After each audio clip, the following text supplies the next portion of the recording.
Hey guys, so today this is the last video associated with this particular worksheet. So yay!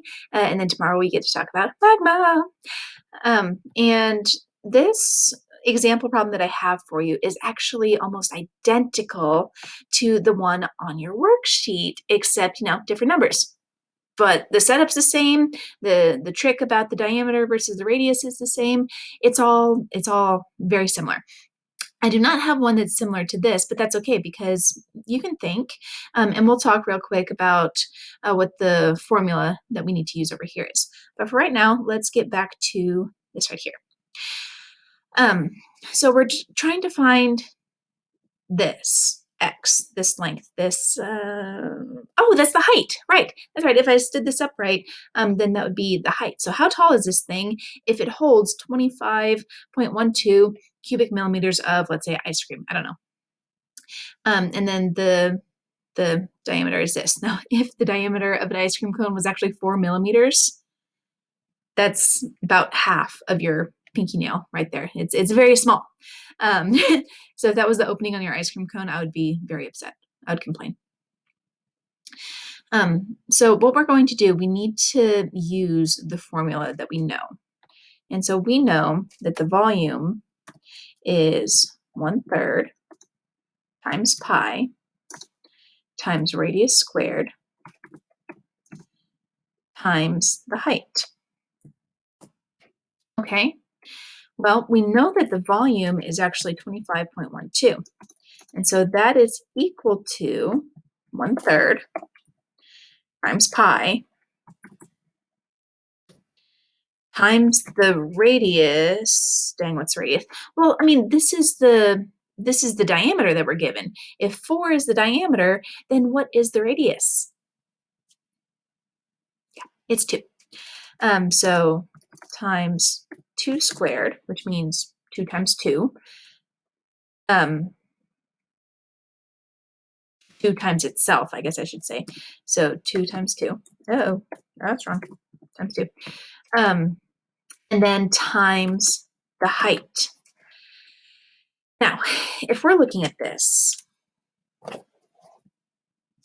1/3 pi 2 squared times the height.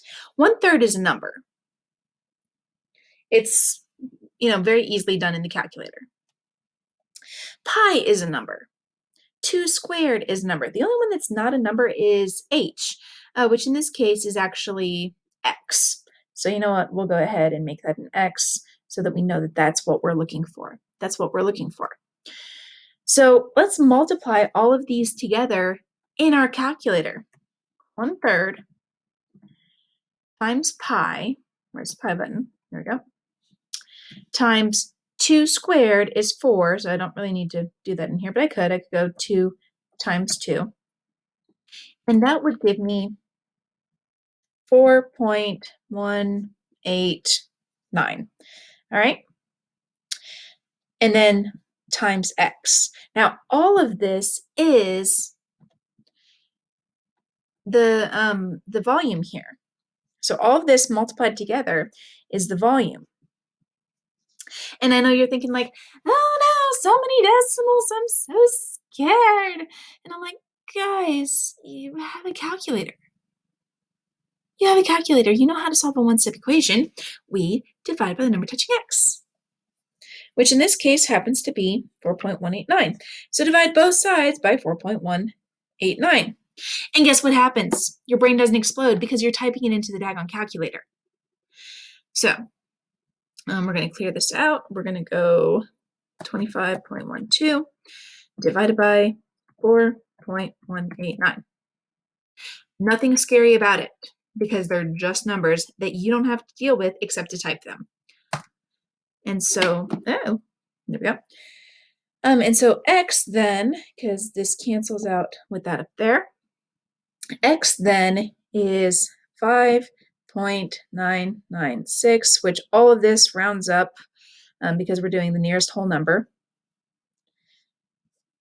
6, about 6.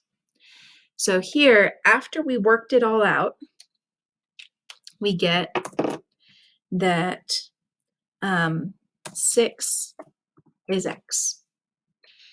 And so that's what we're looking for. We're just reverse engineering all of this. This is just a number. This is just a number. This is just a number. So let me see if I can type this a little bit more clearly in here. So 25.12 equals 4.189x. And then we divide by the number touching x, like we know to do, because this is a one-step equation. Please don't be freaked out by the decimals because they're not doing anything to you. You don't have to sit there and do it by hand. Everything is fine. Okay? And then you divide by the number touching x and you get about 6. You would round it to 6 because on our page over here, it says round to the nearest unit, the nearest whole number. Okay, this one is not using pi. So that's going to eliminate a lot of the horrible decimals and stuff. Should not be super intimidating. Please remember that the volume formula for a square pyramid is going to be volume is 1/3 length times width. Where's my times? Times width times height. Height is what you don't know. 1/3 means divide by 3. That is all that I'm going to tell you about that. If you have specific questions, please reach out to me. If you would rather talk to Miss McKillop, I'm sure she would love to take your email. Just make sure that you do get help if you need it. Okay? So that is all that I have to say about that. And make sure that you turn this in. All 12 problems except for the 2 that I scratched off up here. There we go. Except for number 3 and 4. There you go. I'm actually going to leave this on here so that you will be able to access that whenever you download this. Okay. I will see you guys tomorrow for Magma. Bye-bye.